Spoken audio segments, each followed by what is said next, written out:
So, welcome everybody. This is another, I always want to say episode, but this is another session for the Money Mantra Binary Options Trading.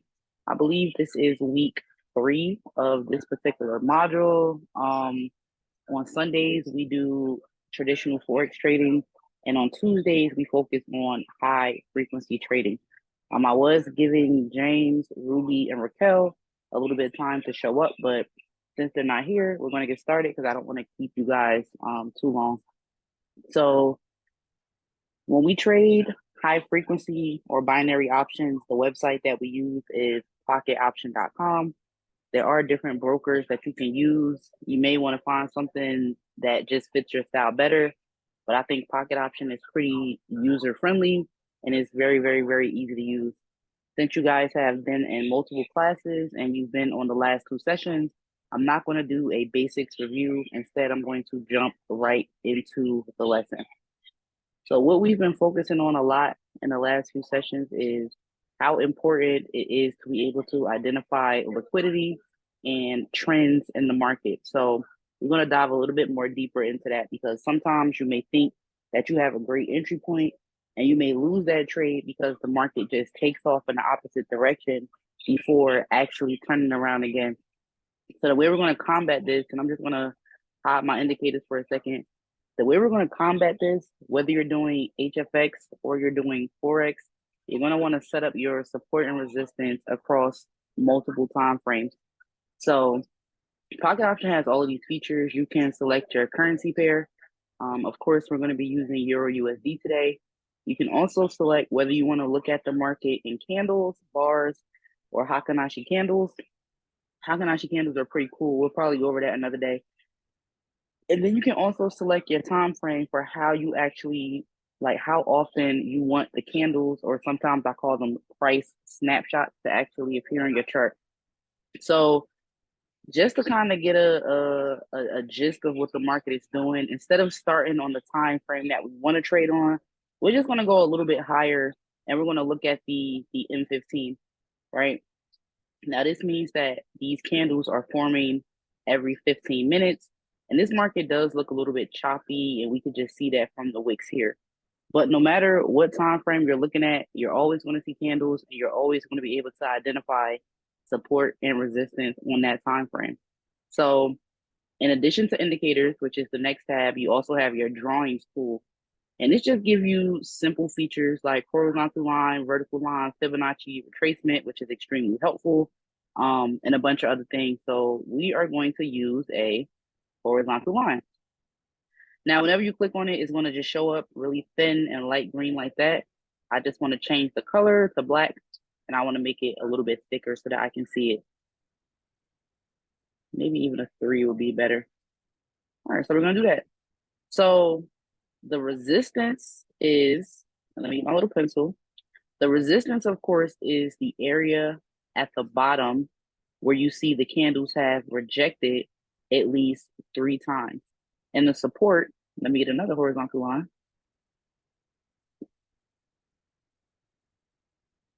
Oh, I think I put too many.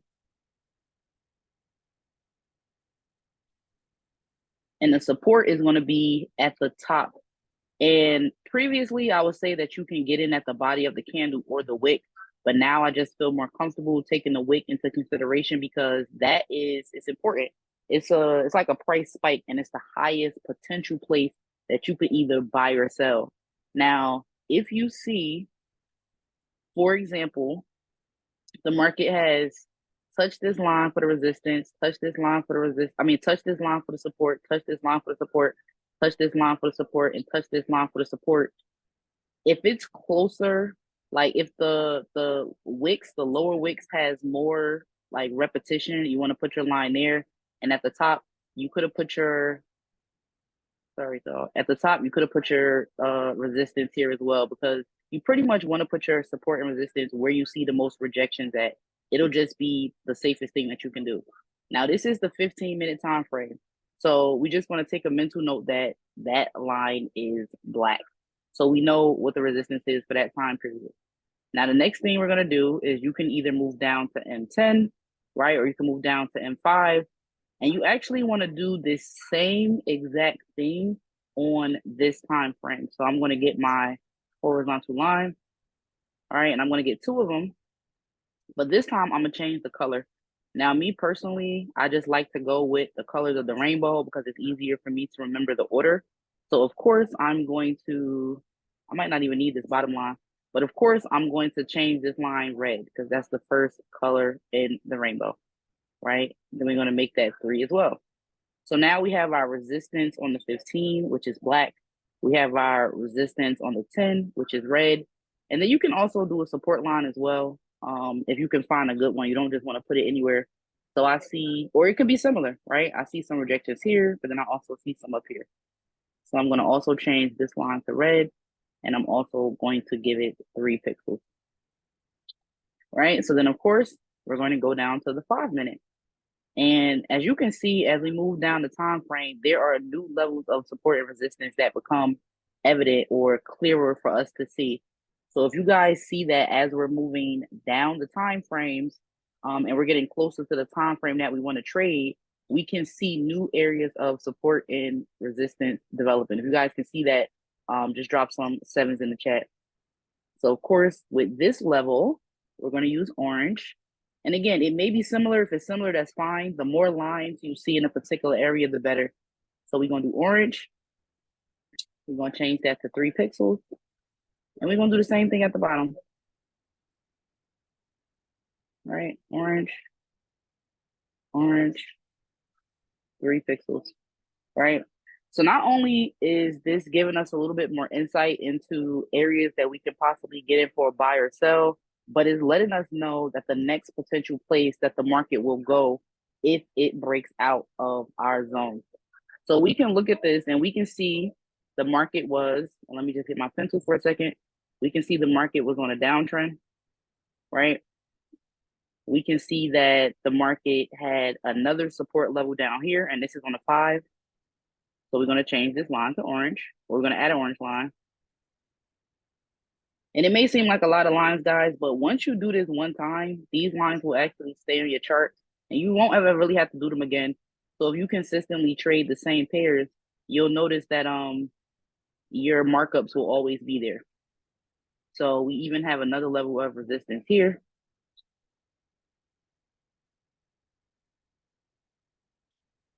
Right, and we also want to change this one to orange. So we're going to remember that orange is for our 5 minute, our red is for our 10 minute, and our black is for our 15 minutes. So let me just go ahead and change this setting. And hold on, guys, 1 second. I'm going to just step away for 1 second. Hold on. And I'm going to put this on mute.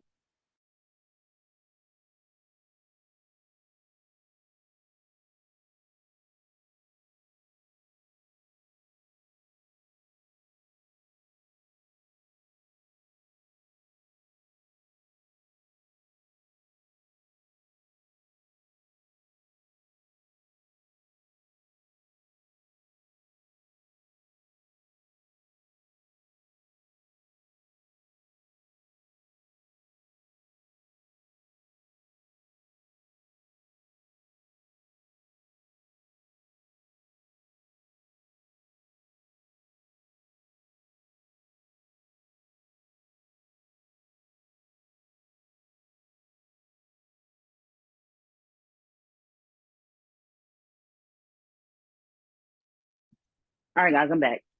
So pretty much after we get all of our markups on the chart, you can now add your indicators back if that's something that you want to do. And then you'll have more insight into, okay, what should I be doing at this time? Now, we know that when we are trading, right, we should, well, when we're trading this way and we're using these indicators, which are two EMAs and a momentum indicator, which I don't have here. Let me add it back. This is the strategy we've been trading with for weeks, so we're going to keep it the same. So pretty much when you're using the momentum indicator on pocket option, if the bars are green and facing up, those are going to be your buy signals. And if the bars are red or facing down, those are going to be your sell signals. So what we can see from these lines here are going to be our support, resistance, or entry points. Now, if the candles are between two lines, at any given time, the top line is going to be where you sell, and the bottom line is going to be where you buy. But you want to take all of these factors into consideration. Remember the questions we have to ask ourselves. The first question, do we see any liquidity, right? If we're going to be using this strategy with our markup, the first thing is, do we see any liquidity? And we do see some liquidity at the bottom. And then the second question with this strategy we can ask ourselves is the market near a support line, or is it near a resistance line? And depending on the time frame, it could be both a support and a resistance. So in this case, we see that it's near a support. We also see that it's liquid here. So we could take a potential buy at whatever this red line is. Let's just say 259 or lower, because that's the next support line. We will potentially get in for a buy. Now, even though the market is selling, we have to take into consideration that it is liquid, and we also have to take into consideration that it is near a support. Now, if the market was to cross down and then to now be between these two lines, this line will become a resistance and this line will become a support. If that makes sense, guys, drop some sevens in the chat. But also we have this small zone right here, right? We can use this orange line, which is our 5 minute, as a resistance, and this red line, which is our 15 minute, as a support. Now, if you're not using indicators, because that's how it can get a little confusing, you might say, okay, I only really want to focus on sales because I know it's under both EMAs and my MOM is red. Okay, if that's the case, you would sell at 331 or higher and buy at 259 or lower. If you take the indicators off, right, then wait, let me take this one off too. If you take the indicators off, now you're only looking at support and resistance, and you can buy here or here and sell here. So let's see, 330. I missed it. 331 or higher. All right, I'm waiting a little bit. Ooh, that's a lot of money. So I took the trade at 331 or higher because I do have a resistance set up there on the 5 minute. And again, this is without the EMAs and without not, let me just take this off too. All right, so we can see currently the market is at 319, it's at 318, 317. It's clearly dropping. It's clearly dropping because even though we have support on the 15 minutes, we have resistance on the 5, which is our time frame that we selected. And that is why this trade is still in profit. So we got 25 seconds left. If you did take this trade idea or you understand why I took the trade idea, just drop some threes in the chat. And we're going to see if it clears, because it could not clear all the way down to the last second. But so far so good. Okay, it's getting a little close.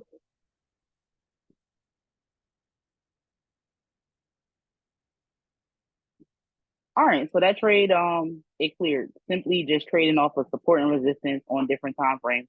Now, if you didn't, let's just say we took away our 15. Let's say we took away our 10, right? Let's take those away.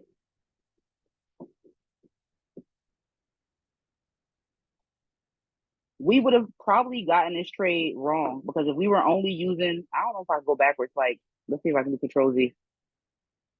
Oh no, I can't do Control Z. But if we were only using our 5 minute, we would have said that this was a support line, right? And we would have gotten for a buy, and we potentially, well, it was up here. We could have potentially lost that trade because now the market is, let's see if it drops below 331. That would solidify if it's valid or not. If it drops below 331, it's important to obviously use multiple time frame indicators. But if it stays above for the next minute or so, then potentially valid.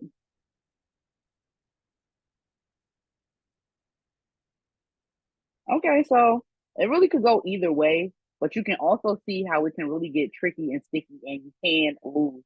So you don't have to do this on every time frame, but it gives you more insight and more entry points. Now, I shouldn't erase those lines, so now I have to put them back. But let me see. Because one point I'm trying to make is that, let's just say if we got in for,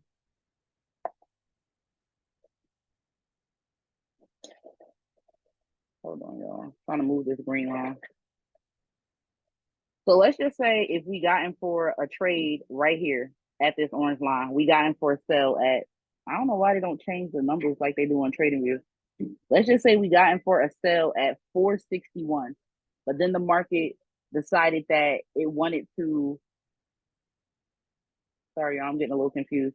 I'm pretty much trying to say that if the market did not sell right here, then the next potential entry point would be up here at the wick. So let me just change it.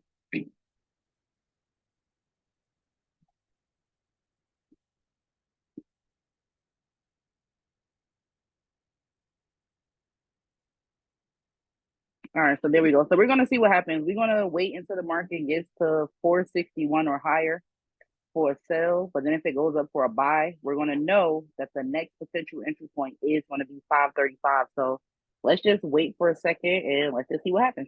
Because it looks like it wants to go up, but this is how you can lose a trade simply by one tip. Because if you don't take the time, like you can visually see what's happening, but if you don't have the line there, you're not going to know exactly what your entry point is going to be, and you could potentially miss that trade idea. Same thing where, and let me just change the color of this.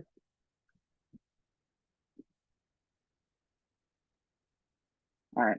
Same thing where if you were to get in for a buy right here at 310, right? 310 or lower if you got in for a buy, but then the market decided to go down, you would know that the next potential entry for yourself would be 259 or lower.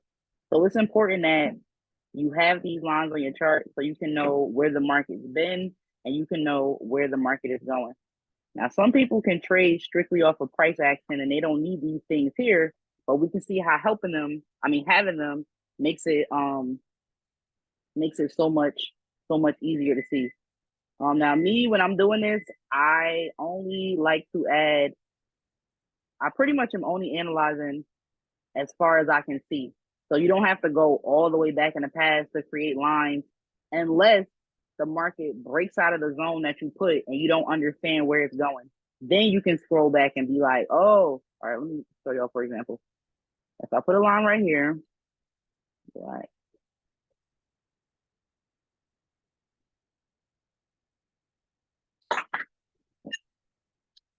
all right, so let's just say I put a line right here, right? And then I got in for a sell right here. I don't see any place higher than where this wick is. So in order for me to find out where the next highest place would be, that is when I would want to go into the past, and then I could put a horizontal line here because that's the next potential place that the market might go. Right. So we're gonna do maybe a few trade examples using this, and then that'll really be all for today, guys. Because it's really simple. It's not about talking for a long time. It's more so about having a basic understanding of what's going on. And remember, you guys are going to have this video in your email, so you can go back and watch it. So here we go. And I'm going to add my indicators back. So remember, if it's above the lines, we want to focus on buys. If it's below the lines, if it's above the lines, yeah, we want to focus on buys. If it's below the lines, we want to focus on sells, unless there's obvious liquidity and you know the market is just going to turn around before it revisits the previous highest high or lowest low. So we're going to see what happens, right? It looks like this current candle is breaking. This current candle is breaking above our line. So we can use our bottom EMA as support and our top EMA as resistance. I'll put one right there. So we just going to wait. Or remember, if you don't want to wait, you have the option to set a pending order as well by clicking your pending trades. And you want to do it by the asset price, not the time. So the asset we're currently trading is Euro USD OTC. The price that we wanted to sell at potentially is 107.538. As long as the payout is at least 60%, you can do it for 1 minute, you can do it for 3 minutes, and you can risk as much as you want. Of course, I'm just going to put $100 and we're going to click the sell button.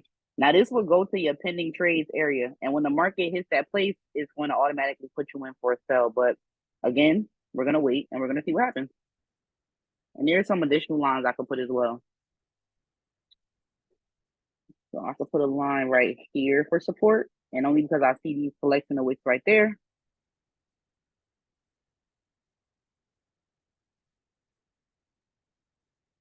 All right, so we're gonna sell at 538 or higher. We're gonna buy at, let me put another line right here.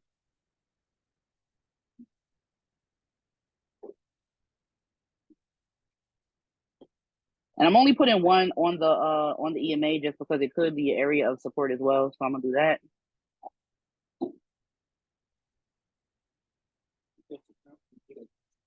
No, I'm good. So now we wait. And again, if this is looking like more of a buy, because at this point it can go either way, because technically the candles are in between two lines. So the top line is that resistance, the bottom line is that support. If you feel like this is a stronger buy idea simply because it's above the first EMA, then of course you would just wait for the market to revisit that area, which is 423. So right now it's pushing up. We're just going to wait. I already have my pending order, but I'm also going to get into this trade because we're here. And let's go back into the past a little bit to see where that next buy zone would be. But this is still, for me, is really giving sell vibes. It really is. And if you got into the trade or let me know when you guys get into the trade. And my trade is going to trigger. So hold on one second.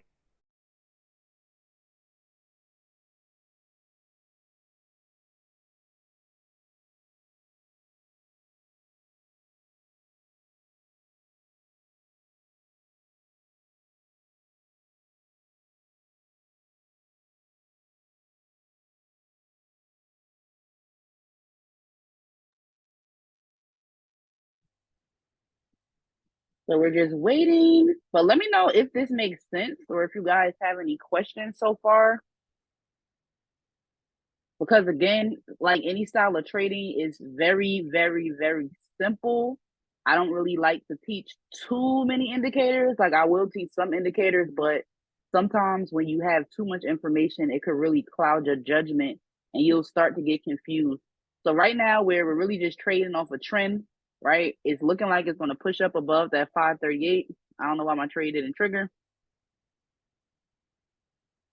So my entry point was 540. In this market, I'm actually expecting it to drop. There was a break of structure, so it could potentially go up, but this is the second rejection at that resistance point. So we're gonna see. I'm in at 538, no 540. So I have about 30 seconds left.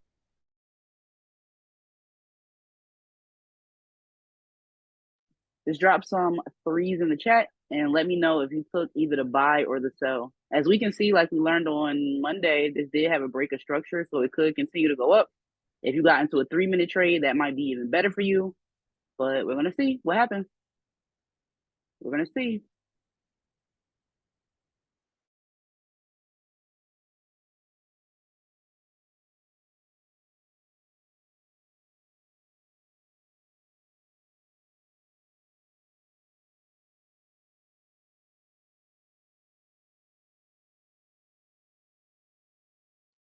So did you guys take that trade or did you, well, good that you missed it because it didn't clear by 2 points, which is fine.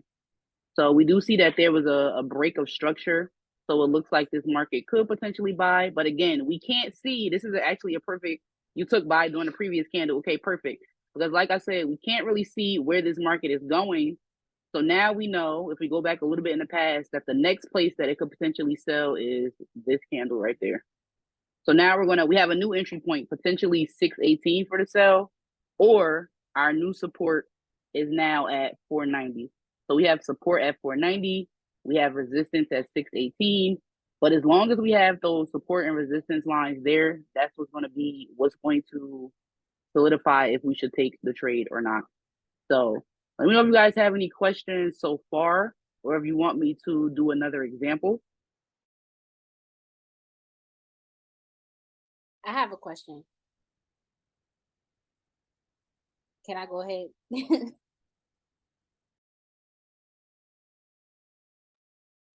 My question was just Sorry, I was muted. You can ask the question. okay. Okay, my question was just because I mean, well, previously OTC was like on the weekends and stuff like that. That's when the OTC pairs will come up. But I do see that it's here. But why trade OTC as opposed to the currency itself during the weekdays?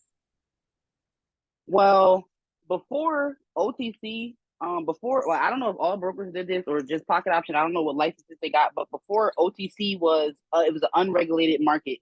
So there was nobody really there to say, okay, this is the price that we're actually bidding and selling on. There was nobody to really monitor that. Everybody was just kind of doing what they wanted.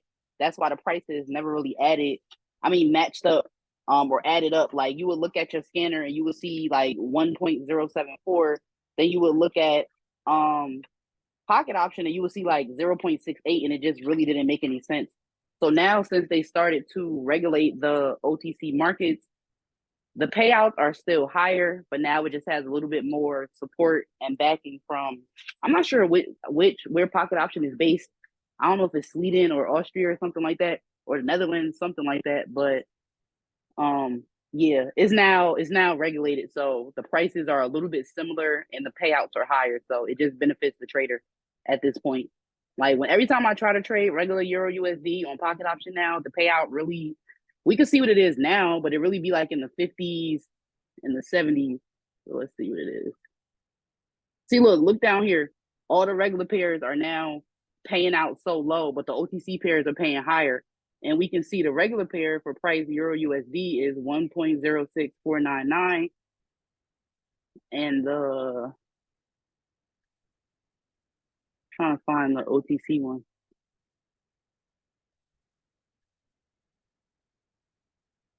Where is it? Why am I not seeing Euro USD OTC now?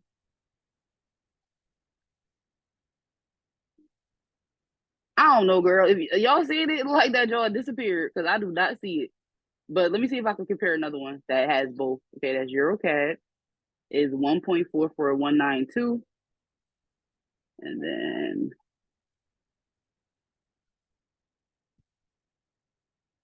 all right, AUD USD 0.6973. Now let's see if I can find regular AUD USD. 0.6973, 0.68500. So yeah, it's pretty much the prices are similar, but the payouts are higher. So I hope that makes sense. If you never unsubscribe from Pocket Option, I would just go and search your email, or maybe go to the Pocket Option help and go read about why they actually switched and approved OTC after all of this time. Because I was like, wow, because that was a really big deal when we were trading before. It was like, don't trade OTC, and now it's like actually more beneficial. So I find myself trading that more. So yeah, y'all, I didn't want to, like, I really want these lessons to be very direct. I want them to be straightforward, even if it don't make all the sense in the world, which it should. I try to be very simple. I don't really want to do too long videos, because then it's just like blah blah blah. You kind of stop paying attention, you lose interest. But if it's like we get in, we get out, we make our point, we do our examples, it works better for everybody. And then when you actually go and watch the video back, it just keeps your attention span a little bit longer. Because you guys know I post on YouTube as well, and I noticed that people, when I look at my stats, people aren't getting through the whole video, and it could be because it's long. Like if it was me and I really want to learn something, I'm gonna watch that whole video, even if I have to take breaks. But just with how people think and how they receive information, I am gonna try to. I'm not really rushing, but I really want to keep the classes as short as possible while still getting the point of the class across. So today was all about the importance of using support and resistance across multiple time frames, so that you can see, even if your entry point is where you thought it would be on the time frame you're going to trade on, the market does have the potential to break out of that area at any time, but at least you know where it's going. So Kayla, yeah, make sure you do schedule that one-on-one. I'll be here. And yeah, that's really all I have for you guys today. Not too much, not too little, but thank you for coming, and I will see y'all on Sunday.